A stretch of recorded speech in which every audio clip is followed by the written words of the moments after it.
은혜 받으실 말씀은 요한계시록 12장 10절에서 17절 말씀입니다.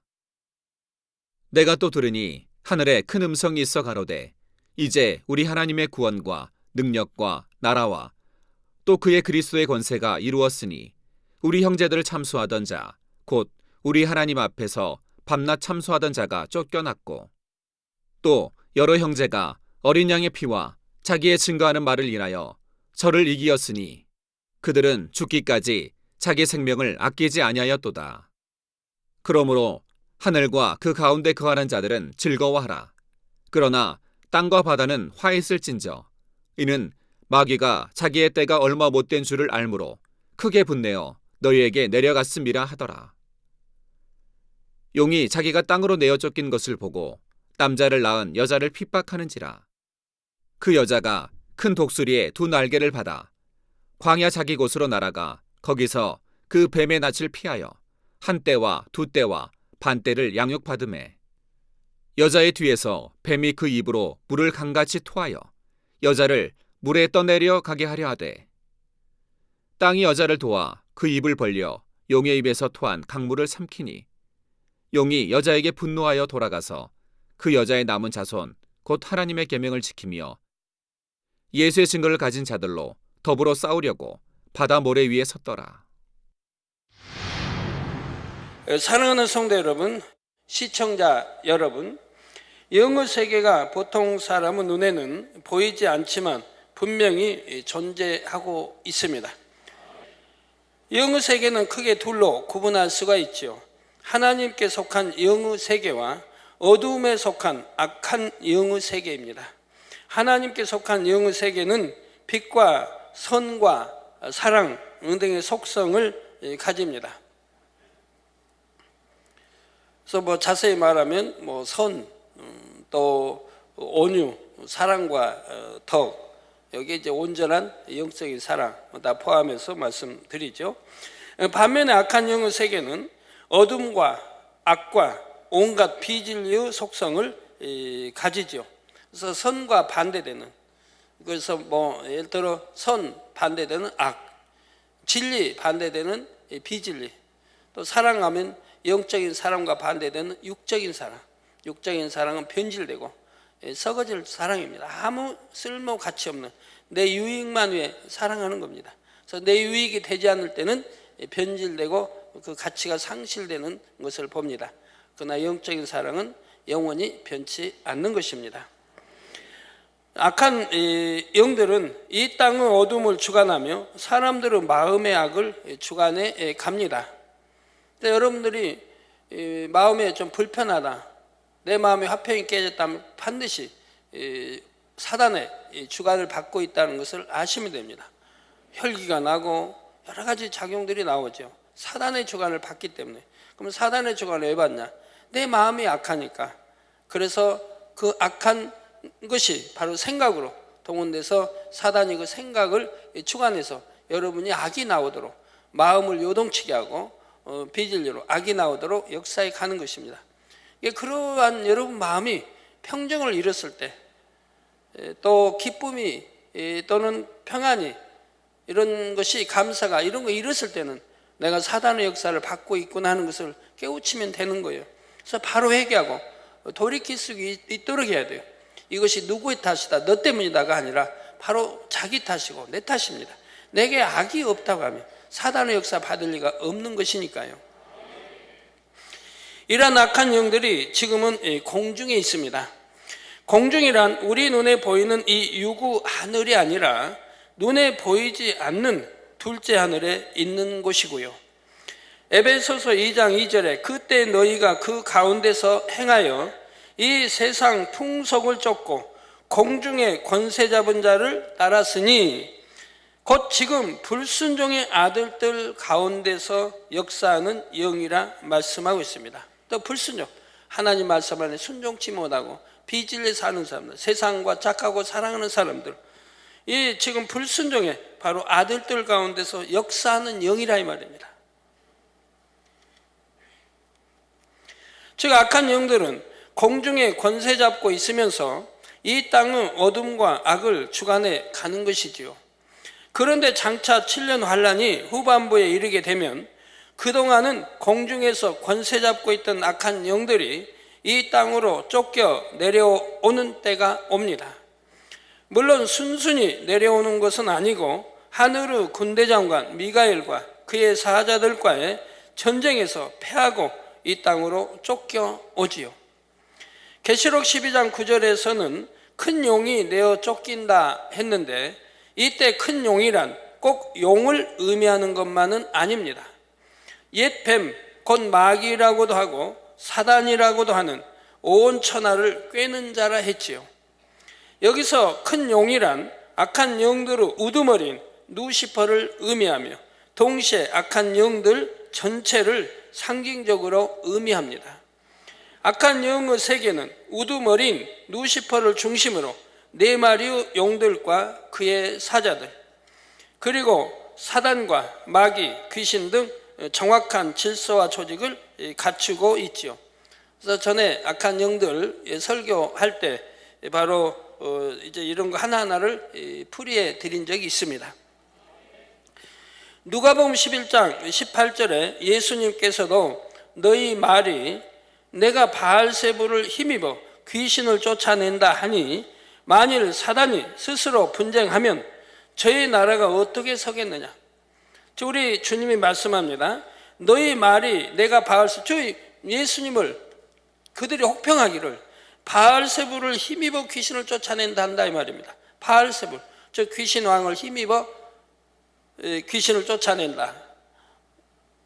즉 마귀의 힘을 빌어 귀신을 쫓아낸다 이렇게 말을 하죠. 악평하고 어찌하든 참 시기하고 질투하고 미워하고 없애려고 하니까 이런 악평을 한다 이 말입니다. 쫓아낸다니 만일 사단이 스스로 분쟁하면 저의 나라가 어떻게 서겠느냐. 저 바알세부에 힘입어 사단의 또 세력인 귀신을 쫓아낸다면 이게 사단의 세계가 분쟁이 나고 혼란스럽지 않습니까? 질서가 깨어진 거 아닙니까? 그런다면 저희 나라가 악한 영의 세계 저희 나라가 어떻게 서겠느냐 이 말입니다. 여기 말씀하신 것을 볼 수가 있습니다. 악한 영의 세계도 루시퍼 지시와 명령에 따라 한 마음과 한 목표를 가지고 일사불란하게 움직인다는 사실입니다. 영적으로는 모두가 하나로 연결되어 있기 때문이지요. 루시퍼의 마음과 생각이 가장 아래의 위치에 있는 악한 영들에게까지 그대로 전달됩니다. 그들의 목적은 단 하나입니다. 온 천하를 꿰어서 죄악 가운데 빠지게 하고 결국은 지옥으로 떨어지게 만드는 것이지요. 악한 영들은 말 그대로 악을 주관하는 영들이기에 일말의 선이라고는 찾아볼 수가 없습니다. 선한 말이나 선한 마음, 선한 눈과 귀, 긍휼이나 자비 등은 전혀 기대할 수가 없지요. 이러한 악한 영들의 주관을 받는 사람도 마찬가지 모습이 되고 맙니다. 물론 자기 마음 안에 악이 얼마나 많은가에 따라 악한 영들로부터 주관을 받는 정도가 다르지요. 하지만 악에 악을 쌓아가다 보면 점점 더 악한 영들로부터 강하게 주관을 받습니다. 처음에는 생각으로 역사하는 사단의 주관을 받는 수준이었으나 점차 마귀의 주관을 받는 수준으로 발전하지요. 그러면 육체의 일이 나오고 더 나아가 마귀의 짓에 속하는 온갖 더러운 죄를 짓게 됩니다. 그러니까 생각을 육신의 생각, 이 생각을 동원하고 생각이 나오는 이러한 것은 이제 사단의 역사라고 하고 이 이제 사단의 역사, 이 생각이 이 행동으로 옮겨지는 것, 이거를 마귀의 짓, 마귀의 역사라고 한다 이 말입니다. 행함으로 나타내는 것. 그래서 육체의 일은 행함으로 나타내는 거죠. 이건 다 마귀의 역사인 것이죠. 그 중에는 정도가 지나치다 보면 아예 귀신에게 사로잡히는 경우도 있고요. 귀신에게 사로잡혔을 때는 어느 정도이면 사로잡히겠습니까? 웬만해서 사로잡힌 게 아니죠. 여러분이 이러한 악한 영의 세계를 알아야 합니다. 그래야 자신을 지키며 승리할 수 있을 뿐만 아니라 능력 있는 일꾼과 주의 종이 될 수가 있지요. 악한 영들의 궤계를 정확히 꿰뚫어 알아야 맡겨진 영혼들도 지킬 수 있고 그들에게서 어둠도 물리쳐 줄 수가 있는 것입니다. 그런데 지금은 이러한 악한 영들이 공중에 있으면서 이 땅의 어둠을 주관해 가고 있다 했지요.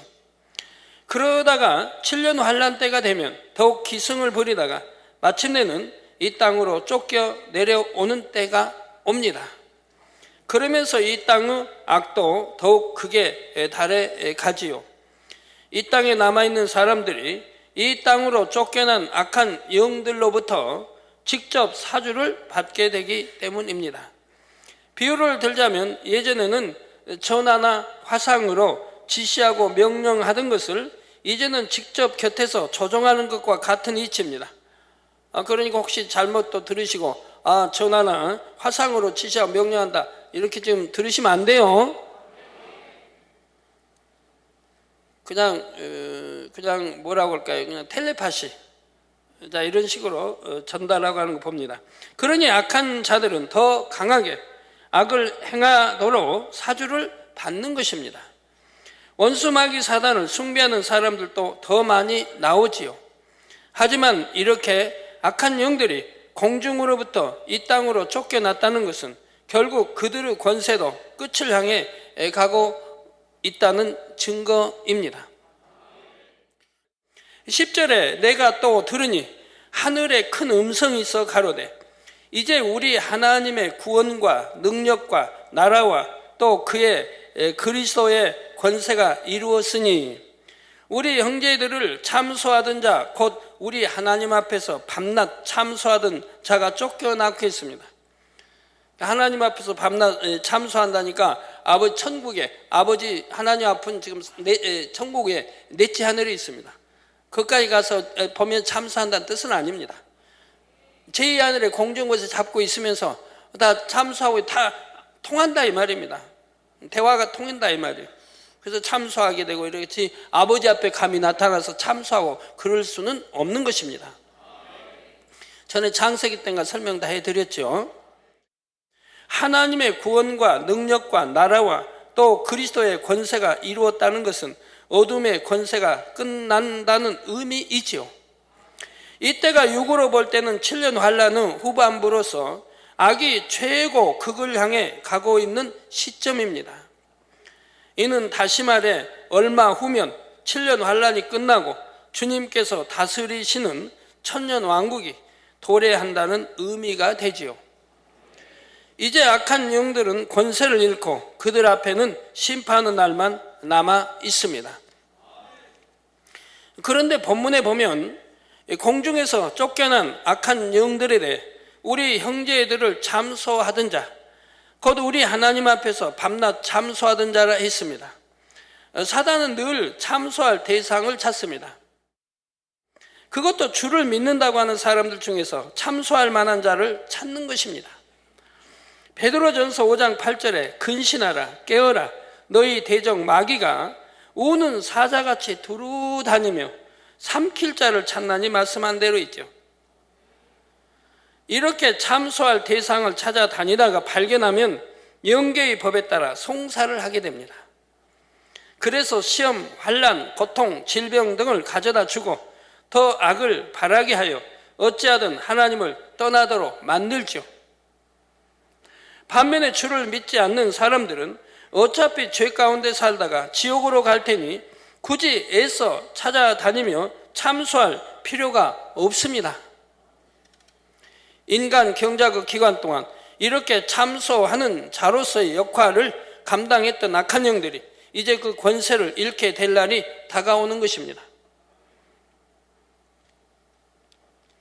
자, 원수마귀 사단은 어떻게든 하나님의 자녀들을 참수하여 사망으로 이끌려고 해왔습니다.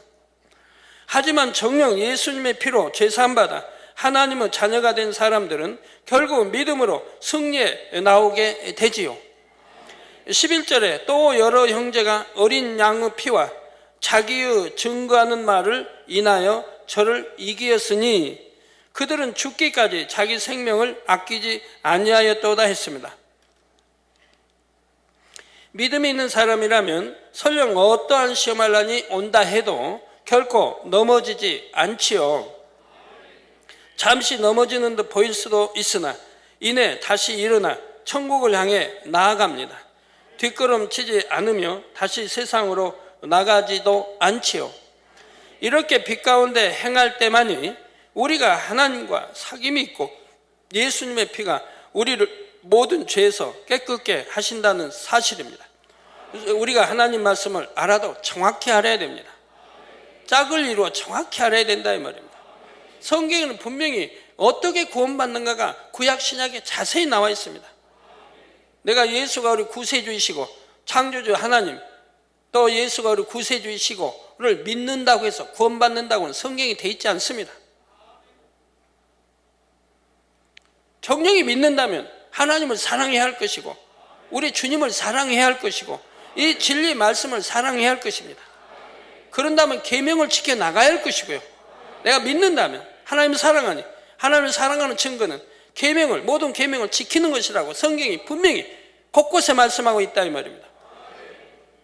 그러면 하나님이 우리 영의 아버지가 되시고 지옥 천국이 있는데 우리 천국으로 인도하시고 독생자 아들까지 주셔서 화목제물이 되게 우리 죄를 대속해 주시게 화목제물이 되게 십자가의 처형에 내어 주셨다는 것을 믿는다고 한다면 하나님을 사랑할 수밖에 없고 우리 주님을 사랑할 수밖에 없고 사랑한다면 그 증거가 계명을 지키는 것이니 하나님 말씀 계명을 지켜나갈 것이라 이 말입니다. 이게 믿음이라 이 말입니다. 그럼 그 믿음이 즉 하나님의 빛 가운데 계시니 우리도 빛 가운데 행할 때 주님의 보혈의 피가 우리 죄를 씻어주신다고 말씀했다면 즉 내가 죄를 버리고 빛 가운데 진리 가운데 사니까 내가 이제 그 의인이 되어가는 거 아닙니까? 이게 마음으로 믿어 의에 이르고 이렇게 의에 이르러 간다 이 말입니다. 그러니까 내가 악을 버렸으니까 비질을 버렸으니까 죄를 버렸으니까 그러니까 죄사함이 되는 거죠. 주님의 보혈의 피로 그 죄를 씻어버린다 이 말이에요. 그리고 하나님은 기억지도 아니하신다 이 말입니다. 그래서 성경 믿는 자에게는 죽은 믿음, 산 믿음이 있고 산 믿음은 행함이 따르는 믿음이라 이 말입니다. 행치 않는 믿음은 죽은 믿음이고 산 믿음은 행함이 따르는 믿음이라 했다 이 말입니다. 그래서 행하게 된다, 말씀대로 살게 된다 이 말입니다. 그래서 주여 주여 부르는 자마다 다 천국에 갈 것이 아니라고 마태복음 말씀하고 있고 오직 하나님 하늘에 계신 아버지 즉 하나님은 계명대로 지켜 사는 자가 천국에 간다고 분명히 말씀하고 있지 않습니까? 얼마나 성경 곳곳에 이렇게 기록하고 있나요? 그래서 이렇게 빛 가운데 행할 때만이 우리가 하나님과 사귐이 있고 예수님의 피가 우리를 모든 죄에서 깨끗게 하신다는 사실입니다. 하나님과 사귐이 있어야 한다 이 말입니다. 우리는 하나님 아버지 압니다, 아버지 사랑합니다도 아버지 나는 너 몰라 해버리면 소용이 없지 않습니까? 우리가 빛 가운데 행할 때 하나님은 내가 너를 안다고 말씀하고 내가 너를 사랑한다고 말씀하고 너와 내가 사귐이 있다고 말씀하고 네가 나를 사랑하는 것이 참이라고 말씀하고 네가 나를 믿는다고 하는 것이 참이라고 인정해 주시는 것이라 이 말입니다. 그러나 믿음이 없는 사람은 시험 환란이 오면 불평하고 불만하며 의심하다가 하나님을 떠나 버리기도 합니다.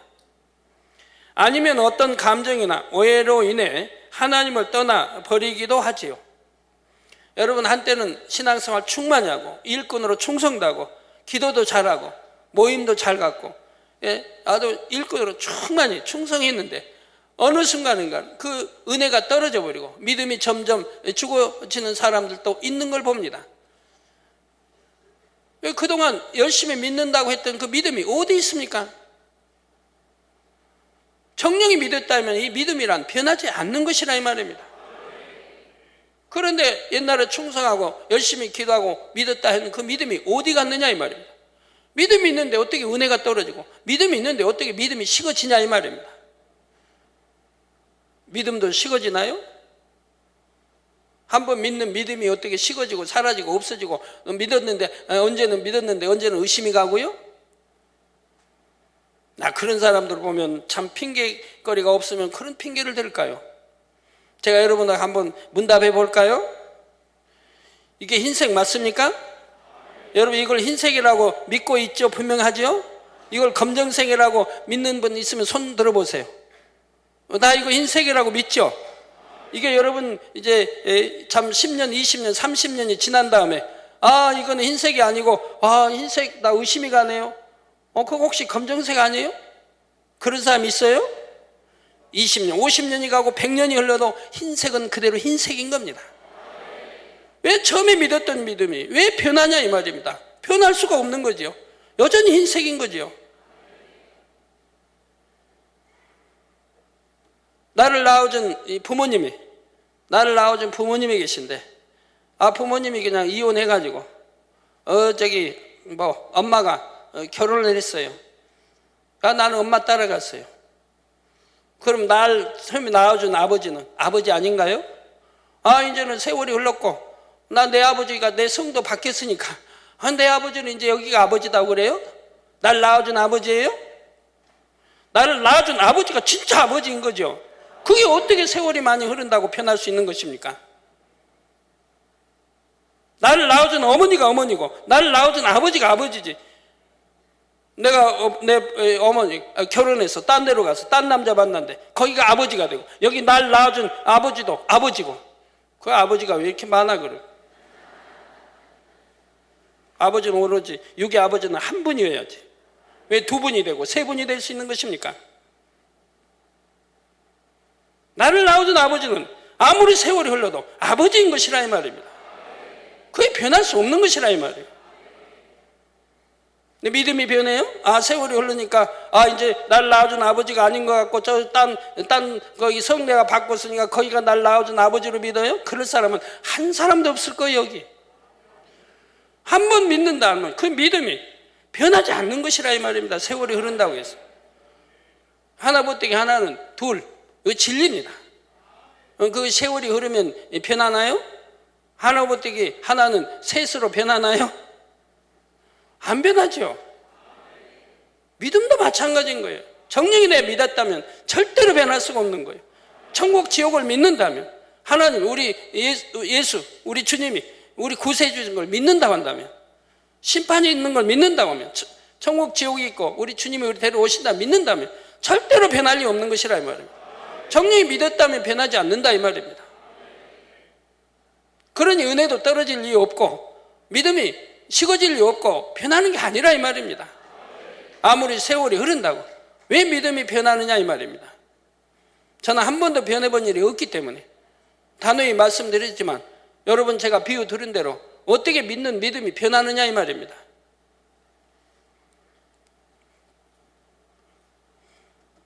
여러분들 그 믿음이 변해요? 개는 개지. 세월이 흘러 그게 소가 돼요?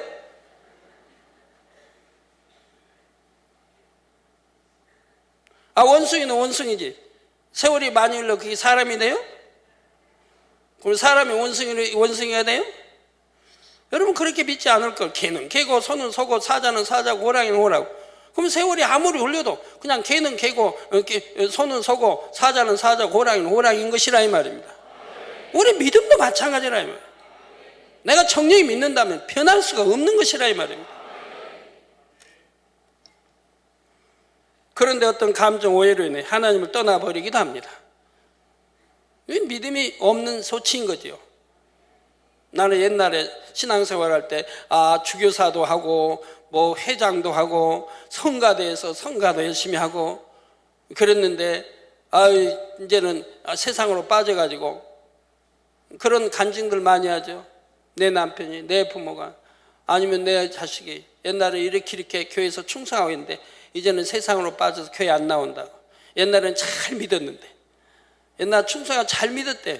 잘 믿었는데 어떻게 하나님을 저버리고 세상으로 빠질 수 있나요?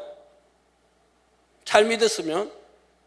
충성한다고 해서 잘 믿은 건 아닌 것이라 이 말입니다.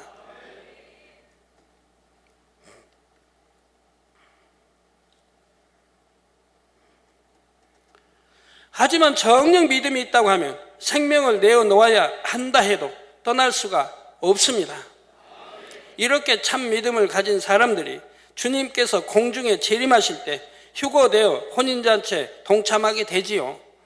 7년 환란에 떨어진 사람들 중에서도 뒤늦게나마 예수님의 피로 죄 사함받아 말씀을 굳게 잡고 나가는 사람들만이 구원에 이릅니다.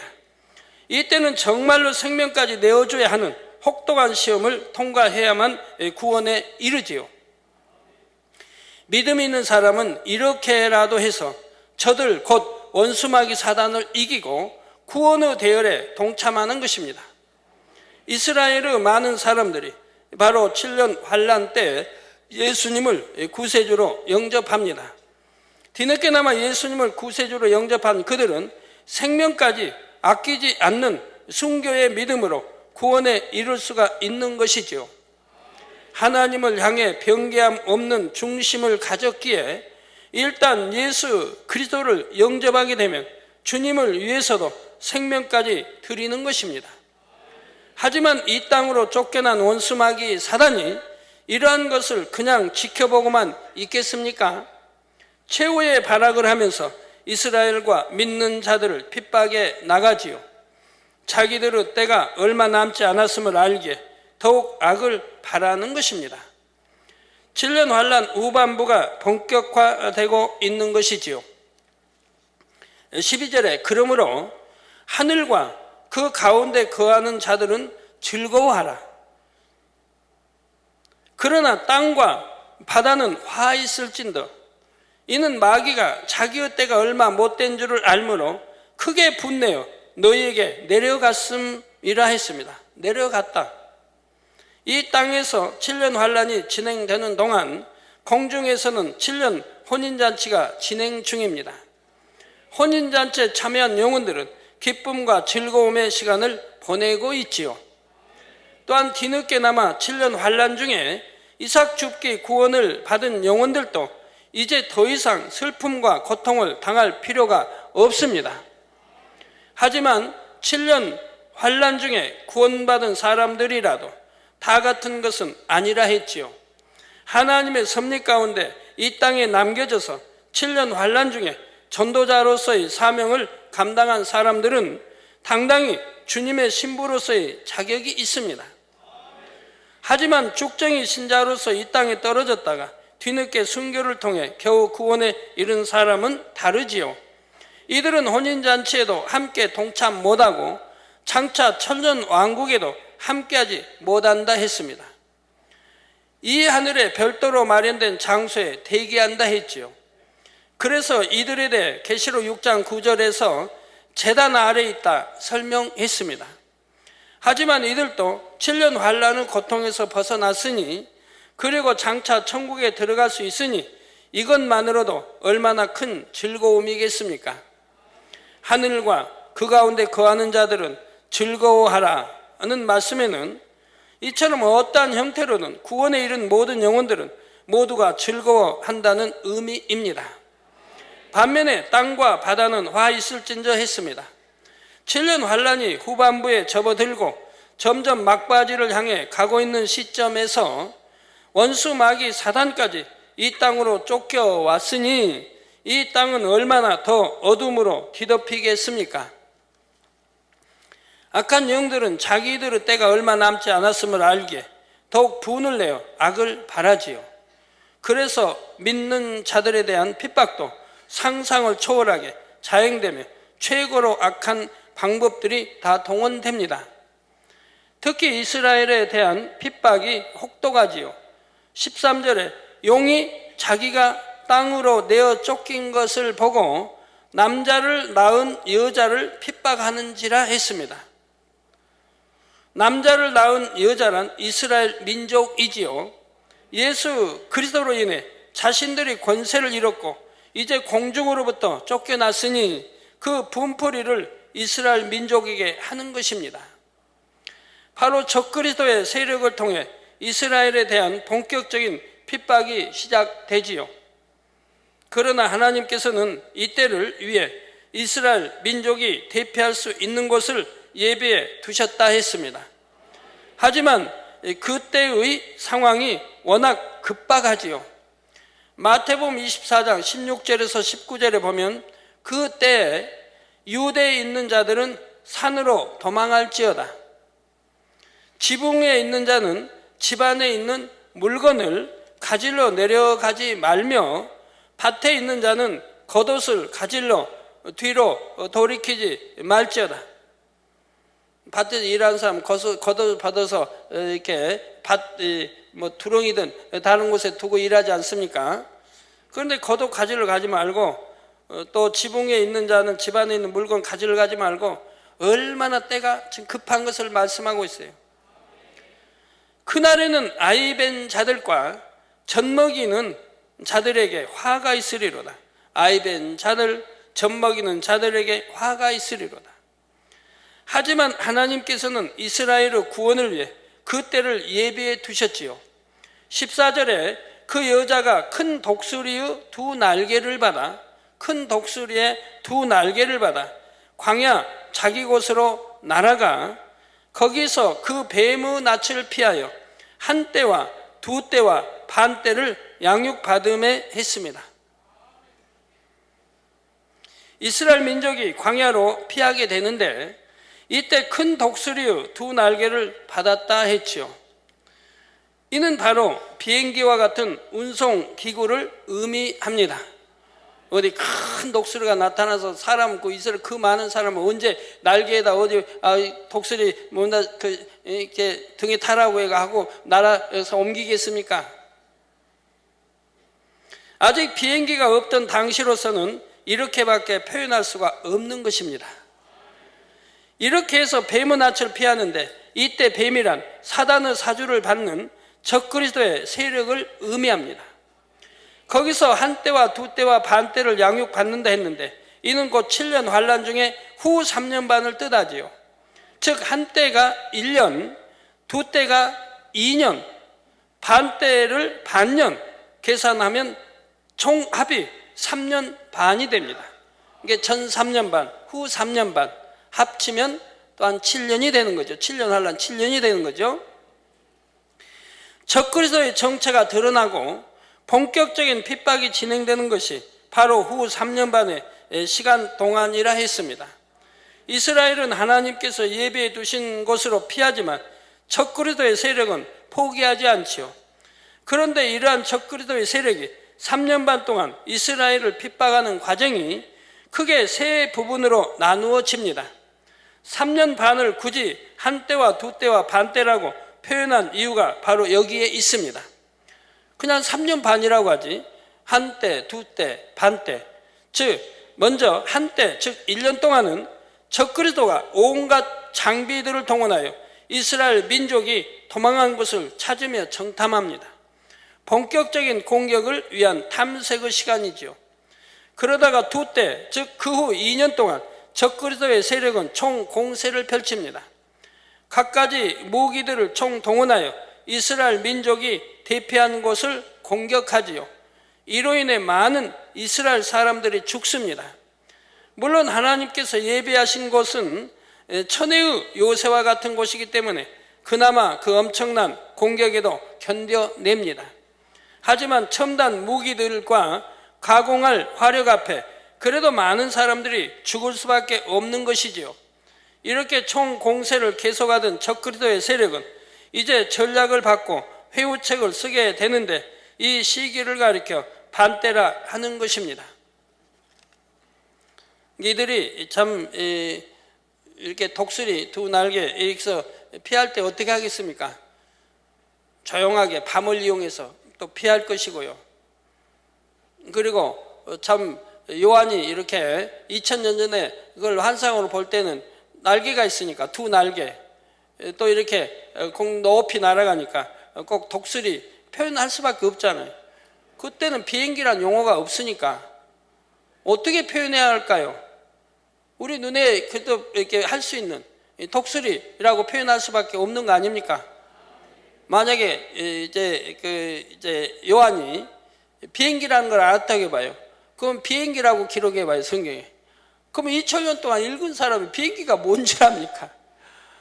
최근에 그래도 참 1900년을 지나서 산 사람들은 비행기에 대해서 이제 알지만 그 전에 사람들은 비행기라고 하면 그게 뭔지 모른다 이 말이에요. 그러니까 2000년 전에 기록할 때 그렇게 기록할 수밖에 없는 것이라 이 말입니다. 하나님이 비행기다라고 알려줄 수는 있어요. 그럼 비행기라고 기록해 놓으면 2000년 동안 비행기가 뭔지 압니까? 전혀 더 깜깜할 수밖에 없죠. 차라리 뭐 독수리의 두 날개 이렇게 표현하는 게 훨씬 낫죠. 계시록이 다 그렇게 표현되어 있는 것입니다.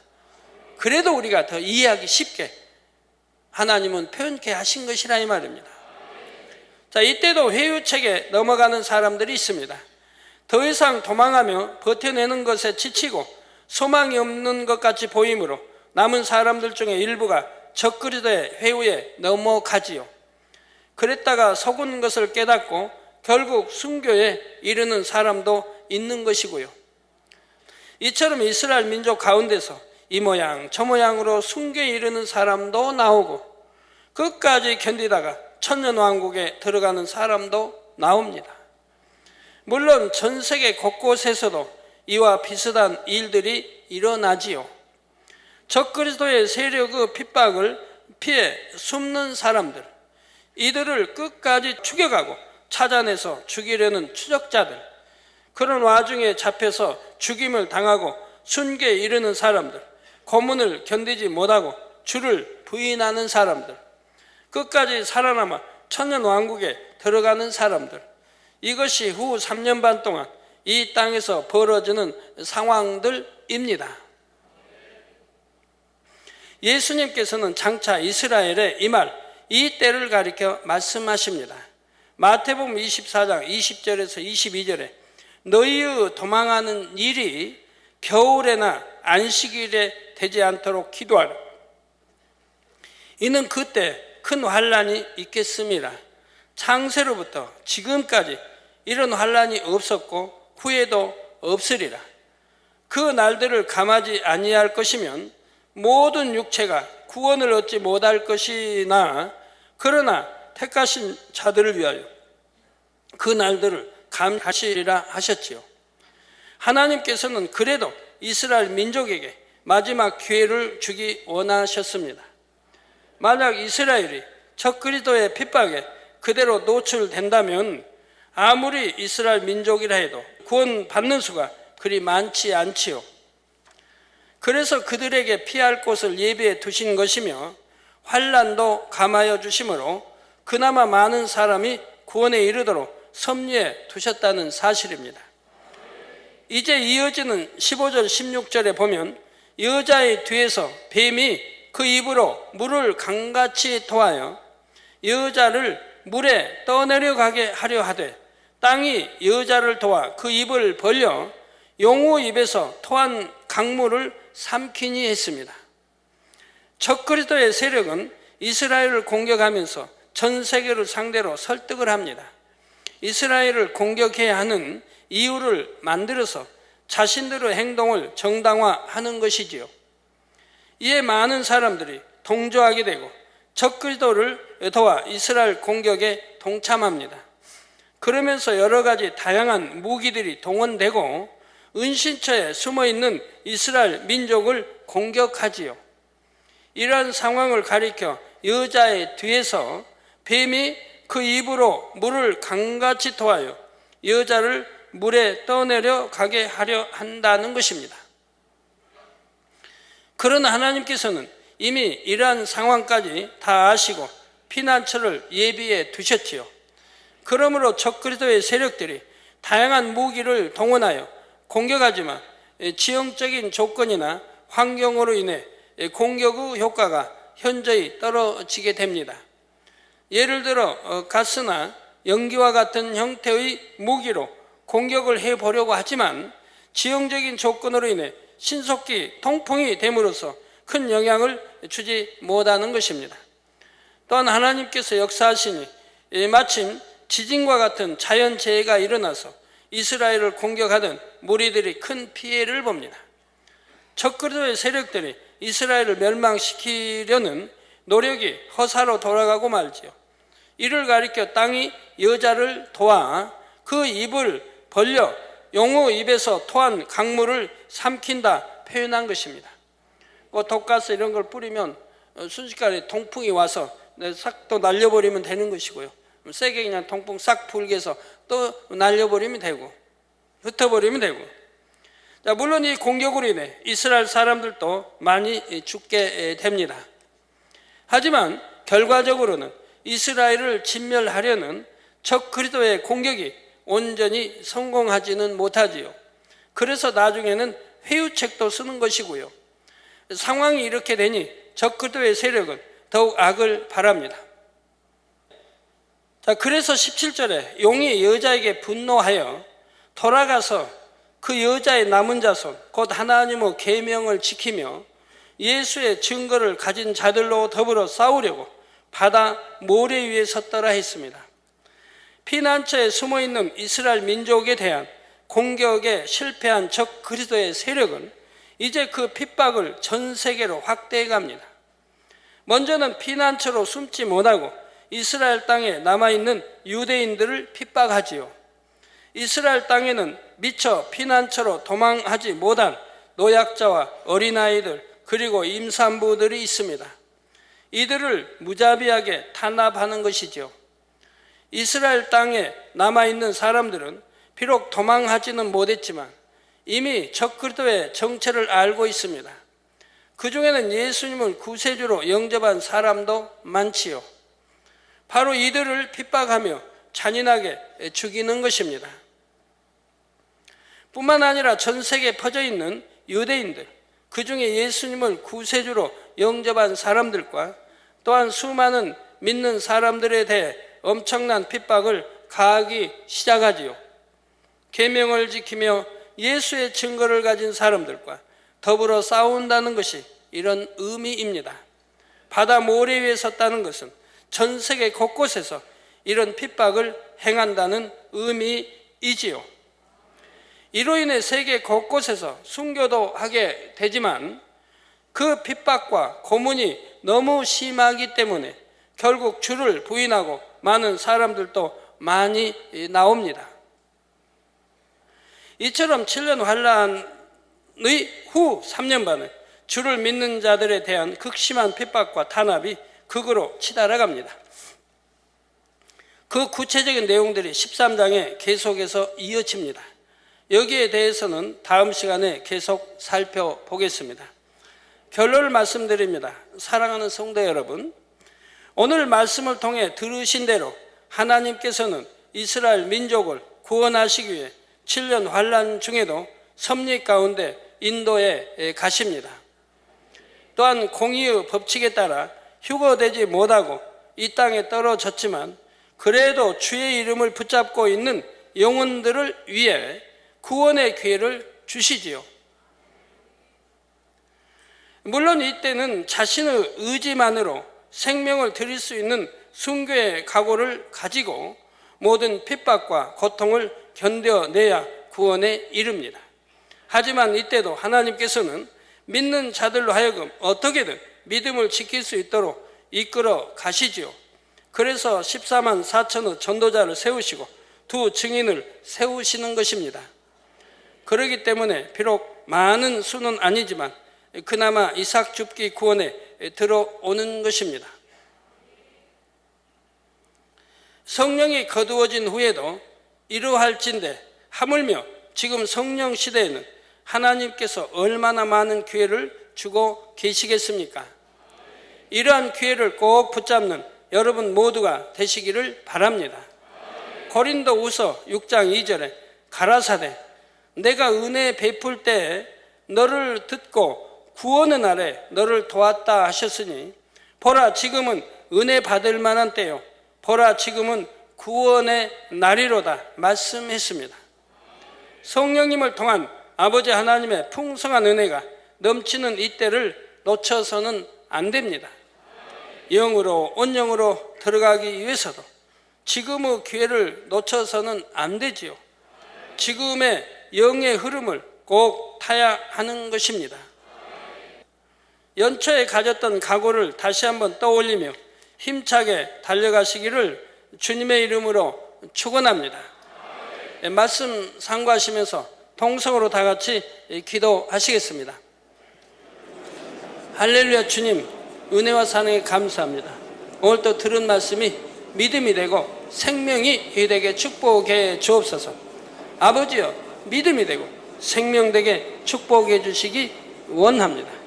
우리가 마지막 때를 아버지 가까움을 볼수록 더욱 깨어 기도할 수 있게 도와주시고 또 신부단장 잘할 수 있게 도와주시기를 원합니다.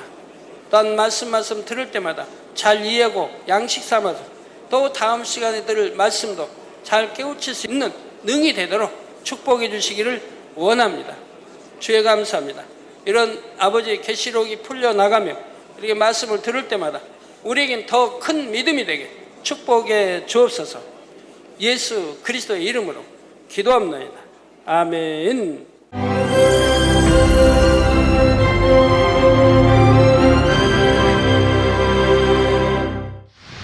할렐루야. 전능하신 사랑의 아버지 하나님, 이 시간 기도받는 모든 성도님들 위해 안수하여 주옵소서. GCN 방송 시청자들이 인터넷과 화상을 통해 기도받는 지교회와 지성전 그리고 전세계 하나님의 자녀들 위에도 시공간을 초월하여 역사하여 주시기를 원합니다. 믿어지는 믿음을 주시고 부정적인 생각과 의심의 세력을 물리쳐 주옵시며 모든 시험 환난도 물리쳐 주옵소서. 머리부터 발끝까지 오장육부 뼈 마디마디 온몸의 신경 조직 세포 등 아픈 곳마다 성령의 불로 태우시고 근본의 빛으로 역사하여 주옵소서. 예수 그리스도의 이름으로 명하노니 원수마귀 사단 모든 질병 균 연약함아 물러가라. 빛이 임하라. 모든 불치 난치병도 성령의 불로 태워 깨끗하게 역사하여 주옵소서. 말라리아를 비롯한 모든 풍토병도 물리쳐 주옵소서. 감기, 기침, 열, 몸살, 독감 등 각종 유행성 질병도 다 물러가라. 어떠한 유행성 질병 균도 틈타지 않게 지켜 주옵소서. 위암, 폐암, 간암, 유방암, 자궁암, 대장암, 피부암 등 각종 암과 에이즈, 백혈병, 뇌졸중, 고혈압, 저혈압, 심장병, 폐병, 위장병, 당뇨, 부인병, 피부병, 갑상선 질환과 모든 염증도 깨끗게 하여 주옵소서. 소아마비, 중풍, 관절염, 디스크도 온전케 하여 주옵소서. 요통, 두통, 신경통을 비롯한 모든 통증은 사라질지어다. 간질, 자폐증, 우울증, 조울증, 노이로제 등 모든 정신질환도 물러가라. 모든 마비된 것도 풀어지고 일어나 걷고 뛸지어다. 눈도 잘 보이게 하옵시고 귀도 잘 들리게 하여 주옵소서. 소경은 눈을 뜨고 기머거리는 들으며 벙어리는 말할지어다. 각종 사고 후유증도 깨끗게 하시고 부러진 뼈도 붙여 주옵소서. 화상 입은 것도 온전케 하옵소서. 화기야 물러가라. 열도 물러가라. 아버지 흉터도 나지 않게 역사해 주시기를 원합니다. 마약을 비롯하여 각종 약물과 독극물 중독도 깨끗함을 입을지어다. 죽은 신경과 세포가 살아나며 죽은 자도 살아나게 하여 주옵소서. 잉태의 축복도 주시기를 원합니다. 잉태 축복을 받으라. 예수 그리스도의 이름으로 명하노니 원수마귀 사단아 하늘 공중 곳에 잡은 악의 영들아 물러가라. 그의 사자들도 물러갈지니라. 이 땅의 악한 영, 더러운 영, 거짓되고 간사한 영, 이간질하고 미혹하는 모든 어둠들은 물러가라. 모든 흉악의 결박을 풀고 어둠아 물러가라. 빛이 임하라. 아버지 하나님, 부르짖어 기도할 수 있는 능력을 주시고 죄를 버리고 성결될 수 있는 능력을 주옵소서. 영혼이 잘됨같이 범사에 잘되게 하시고 가정의 복음화도 이루어 주시기를 원합니다. 한 주간도 모든 사고와 재앙으로부터 지켜주시고 불통이 없는 형통한 삶을 살 수 있도록 축복해 주옵소서. 성령의 불담으로 천군 천사와 주님의 불꽃 같은 눈동자로 모든 하나님의 자녀들과 가정, 일터, 사업터를 지켜주시기를 원합니다. 학생들에게 지와 명철을 더하시고 공부도 할 수 있는 뜨거운 마음과 열정도 더하여 주옵소서.